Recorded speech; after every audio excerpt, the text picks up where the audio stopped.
उसी तरह मैं मोदी जी से कहता हूँ कि तालिबान पर धौंस आपकी नहीं चलेगी। आप इस्लाम को मुझसे ज्यादा ही जानते हैं। तालिबान ने अपने मुल्क की आजादी के लिए लड़ाई लड़ी, उसमें खून तो बहेगा, उनका भी बहा।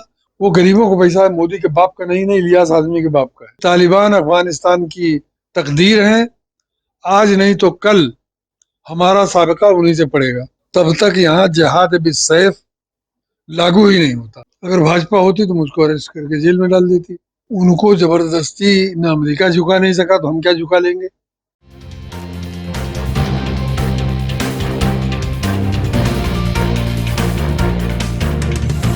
झूठ से दूर, खबरों से भरपूर। नमस्कार, आदाब, सत श्री अकाल, अस्सलाम वालेकुम व रहमतुल्लाहि व बरकातुहू। आज हमारे साथ बातचीत के लिए मौजूद हैं पूर्व लोकसभा सांसद, आजादी और गुलामी दोनों को अपनी आंख से देखने वाले इलियास आजमी साहब। सीनियर नेता हैं, सीनियर पॉलिटिशियन हैं, कई पार्टियों के फाउंडर हैं। आजमी साहब, वतन समाचार में आपका स्वागत। शुक्रिया। आदमी साहब, जिस तरह इस वक्त अफगानिस्तान को लेकर के हमारी हुकूमत ने वेट एंड वॉच की पॉलिसी अपनाई है, पूरी तरह से खामोश है। आपने इस पूरे प्रांत को, सेंट्रल एशिया हो या ये पूरा प्रांत हो, बहुत करीब से देखा है और उस पर काफी आपकी गहरी नजर है। आपको क्या लगता है कि तालिबान के साथ हमारा रिश्ता कैसा होना चाहिए? तालिबान कौन लोग हैं? आतंकवादी हैं, उग्रवादी हैं? आपकी आपकी सोच क्या कहती है? हमारी जिस खारजा पॉलिसी पर इंदिरा गांधी चली, जब रूस का कब्जा हुआ तो उन अफगानों के खिलाफ हमारी सरकार खड़ी रही, रूस के साथ रही। उस वक्त मैं पार्लियामेंट में नहीं था, लेकिन मैं मुझसे जितना मुखालफत हो सकी मैंने किया। यहाँ तक कि मैंने अफगान लिबरेशन फ्रंट बनाया उन कम्युनिस्टों के साथ जो रूस के खिलाफ थे। बल्कि दूसरे मानों में कहा जाए चीन के हिमायती थे। रूस और चीन में उस वक्त दुश्मनी थी। और मैंने बोट क्लब पर भी मुजाहरा किया, बम्बई में कई मुजाहरे किए, रूसी सफारत खाने पर किए। और फर्क यह है कि कांग्रेस के कल्चर और भाजपा के कल्चर में जो फर्क है, अगर भाजपा होती तो मुझको अरेस्ट करके जेल में डाल देती, गद्दार करार देती। वो नहीं हुआ। पार्लियामेंट में मैं पहुंचा, 14वीं पार्लियामेंट का रिकॉर्ड गवाह है कि मैंने विदेश नीति की धज्जियां उड़ाई। मैंने कहा कि जिन अफगानों ने बुरे वक्तों में हमारा साथ दिया, अफगान जनता ने साथ दिया, अफगान की हुकूमत की बात नहीं है। जहां राजा महेंद्र प्रताप ने पहली जिला उधर हुकूमत बनाई, नेताजी सुभाष चंद्र बोस को जहां पनाह मिली, हमारे वो जांबाज जिनको कांग्रेस भी आतंकवादी कहती थी और अंग्रेज भी आतंकवादी कहता था, उनमें हर वो आदमी बच गया जो बॉर्डर क्रॉस करके अफगानिस्तान में चला गया, और जो नहीं गया वो फांसी पर झूला। ऐसे अवाम का साथ इंदिरा गांधी ने भी नहीं दिया। अवाम पर कब्जा करने वाले रूस का साथ दिया। और जब अमेरिका ने हमला किया तो अटल बिहारी वाजपेयी की सरकार थी, उन्होंने यहाँ तक कहा कि हमारे अड्डे ले लो, हमारा एयर स्पेस ले लो, हमारी सेना ले लो, फौज ले लो। तो अमेरिका ये समझता था कि अगर हम भारत का लेंगे तो पाकिस्तान विरोध करेगा, वो पाकिस्तान का बॉर्डर है उसका। तो अमेरिका ने लिया नहीं। इसलिए नहीं लिया, वो अपने मफाद में उसने हमारा साथ नहीं लिया। लेकिन अटल जी सेना भी भेजने के लिए तैयार थे। हम सबको अपनी पार्लियामेंट के शुक्रगुजार होना चाहिए कि पार्लियामेंट में पेश किए बगैर सरकार की तरफ से जो चीज पेश होती है उसी बहस होती है। लोगों ने खुद इतना विरोध किया 0 आवर में कि अटल जी ने सेना नहीं भेजी। नहीं, लेकिन आदमी साहब, सवाल ये है कि तालिबान कौन लोग हैं? आपकी क्या स्टडी है? क्योंकि भारत की एक बड़ी आबादी, खासतौर से मीडिया, आतंकवादी कह रहा है। उनसे पहले उन पे आरोप भी लगते रहे आतंकवाद के। अब वो अपना लिबरल चेहरा पेश कर रहे हैं। आप क्या सोचते हैं? मैं समझता हूँ कि वो इस्लाम के अनुयायी हैं। उनको जबरदस्ती न अमेरिका झुका नहीं सका तो हम क्या झुका लेंगे।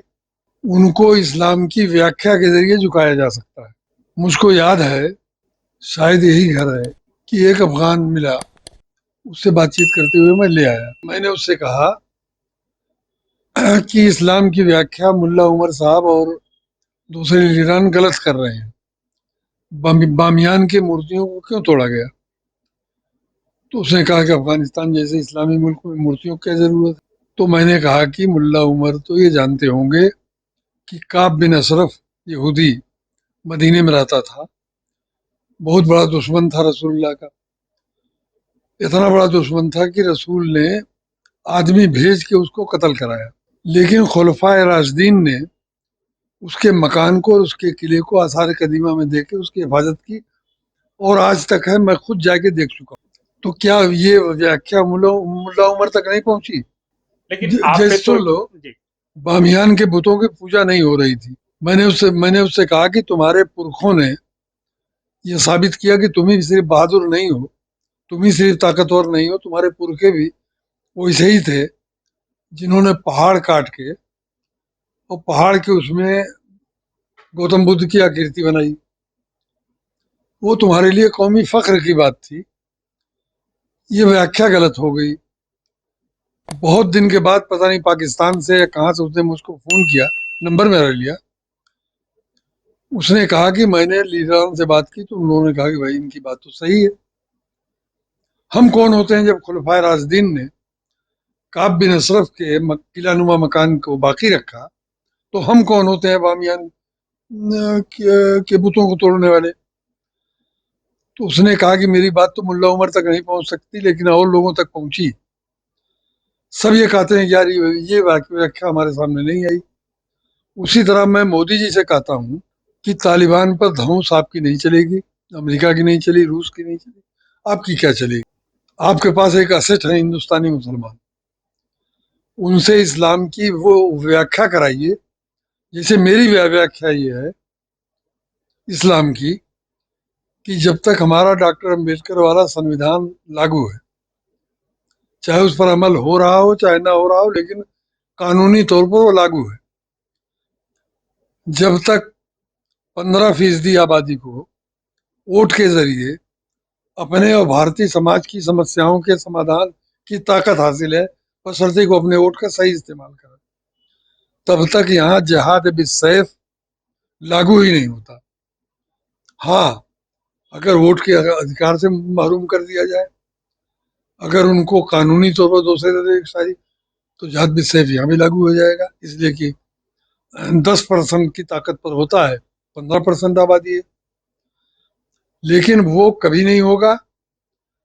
मोदी जी से मैं कहूंगा कि परेशानी दूर कीजिए, हिंदुस्तानी मुसलमानों को लाइबिलिटी मत समझिए, उनको असेट समझिए, और उनके जो इस लायक लोग हैं जो व्याख्या कर सकें, और मेरे ख्याल से अब वो सही व्याख्या पर पहुंच गए हैं। तो जितना हुक्म औरतों को है कि अपनी नजर नीची रख करके बैठो, उसका 3 गुना ज्यादा सख्त हुक्म मर्दों पर है। आप इस्लाम को मुझसे ज्यादा ही जानते हैं। सवाल ये है कि तालिबान को लेके क्या पार्लियामेंट में कभी कोई बात हुई? आप जिस तरह तालिबान को लेके बात कर रहे हैं, आप पे तो आरोप लग जाएगा कि आप आतंकवादियों के समर्थक हैं। क्या तालिबान ने इससे पहले खून नहीं बहाया? क्या ये मैं सच नहीं है? मैं तालिबान ने अपने मुल्क की आजादी के लिए लड़ाई लड़ी, उसमें खून तो बहेगा, उनका भी बहा, उनका ज्यादा बहा, गाजिब ताकतों का कम बहा। तो क्या तालिबान पे जो आरोप लगता रहा है, भारतीय पार्लियामेंट में कभी इस तरह की कोई डिबेट हुई हो जिसमें आप रहे हो 11वीं या 14वीं लोकसभा? मैं तालिबान को वही समझता हूँ जितनी इज्जत मेरे अंदर गैर मुल्की साम्राज्य के खिलाफ उन लोगों की किसी बात से मैं असहमत हूँ। लेकिन जो लोग ये ईमानदारी से समझते थे कि अंग्रेजी साम्राज्य के खिलाफ हथियारबंद लड़ाई ही, चाहे उनकी तादाद 10 ही रही हो एक ग्रुप में, वो समझते थे उनके लिए जायज था। जो भगत सिंह थे, जो और लोग थे, खुदीराम बोस थे, और लोग थे, अशफाकुल्ला थे, राम प्रसाद बिस्मिल थे, वही तालिबान थे। ये अलग बात है कि उनकी तादाद थोड़ी थी, हम बुजदिल लोगों ने उनका साथ नहीं दिया, वहां के बहादुर लोगों ने उनका साथ दिया, यही फर्क है। लेकिन लोकसभा में कभी इस तरह का कोई मुद्दा डिबेट हुई हो आपको आपकी? दर्जनों बार, हर बार मैंने ये कहा, मैंने यहाँ तक कहा कि रिकॉर्ड बनाने वाले मेरी ये बात मोटे मोटे अक्षरों में लिख लें कि तालिबान अफगानिस्तान की तकदीर है, आज नहीं तो कल हमारा साबिका उन्हीं से पड़ेगा। और पड़ गया। क्या ये मजाक की बात है कि दुनिया का सुपर पावर सर पर पांव रख के भागा? नहीं, लेकिन कुछ खुद लोग लोकल लोकल ताकत उनकी 3 लाख 3.5 लाख बताते हैं, उसमें करप्शन का भी हिस्सा रहा होगा। 2 लाख मान लो, तालिबान तो 50,000 थे, जंग लड़ने वाले 50,000 थे। अब सारे अफगानिस्तान की 90% आबादी तालिबान है। मैं यकीन के साथ कह सकता नहीं, हूँ। लेकिन कुछ लोग ये भी कह रहे हैं कि अमेरिका पैक्ट करके गया है, अमेरिका वहां से मिनरल्स चाहता है, तेल चाहता है। क्यों क्यों कहा, क्यों गया है? अमेरिका के बधाई जंग में 4,000 के लगभग आदमी मरे, तालिबान के उससे कई गुना ज्यादा मरे, पब्लिक के उससे कई गुना ज्यादा मरे उसकी बमबारी में। लेकिन जो अमेरिकी फौजी गए वापस 2-2 साल की ड्यूटी के बाद, उनमें 31,176 डिप्रेशन का शिकार होकर खुदकुशी कर लिया अमेरिका जाने के बाद। तो भारत सरकार को आप क्या चाहेंगे इस पूरी विदेश नीति लेकर के, एक सीनियर पॉलिटिशियन होने के नाते, कि क्या भारत सरकार अपनाए? भारत सरकार अपने रवैये को, अपनी अंदरूनी पॉलिसी को बदले, भारतीय मुसलमानों को गैर न समझे, उनको लाइबिलिटी न समझे, उनको असेट समझे, और उनका इस्तेमाल करके इस्लाम की ऐसी व्याख्या वो पेश करें। व्याख्या मैं कह रहा हूँ, तारीफ। अगर उनसे कहिएगा कि नहीं आप इस्लाम को मत मानिए तो हम नाकाम होंगे। सही व्याख्या के जरिए कायल किया जा सकता है।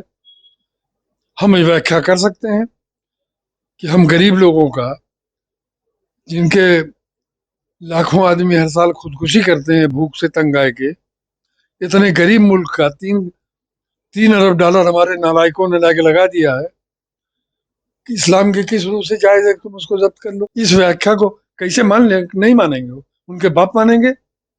लेकिन अगर हम धौस देंगे हम बहुत बड़े मुल्क हैं, तो वो कहेंगे कि अमेरिका से बड़ी ताकत तो आप नहीं है, रूस से बड़ी ताकत तो आप नहीं है, चीन इतनी बड़ी ताकत है, वो बिजनेस करने के चक्कर में उनके साथ रूस इतनी बड़ी ताकत है बिजनेस। लेकिन आदमी साहब, लोगों को इस बात का भी डर है कि तालिबान अफगानिस्तान और जो है पाकिस्तान के साथ डील करेगा, उसके पास आर्मी नहीं है, उसके पास हुकूमत चलाने का तजर्बा नहीं है, वो कैसी हुकूमत चलाएंगे?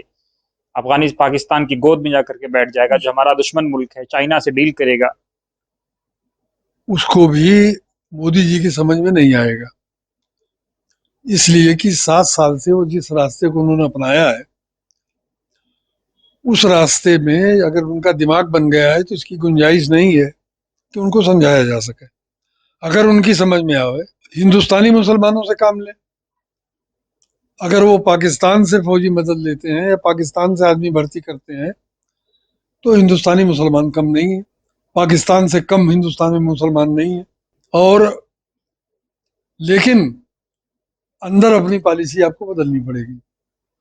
यानी आप ये जो कह रहे हैं जो लिंचिंग की जो घटनाएं आपके हैं जिस तरह का, आपके तई जो गुस्सा मुसलमानों में है, वो आपके अमल से दूर हो सकता है, आपके कौल से नहीं, आपकी जबान से नहीं, आपके अमल से दूर हो सकता है।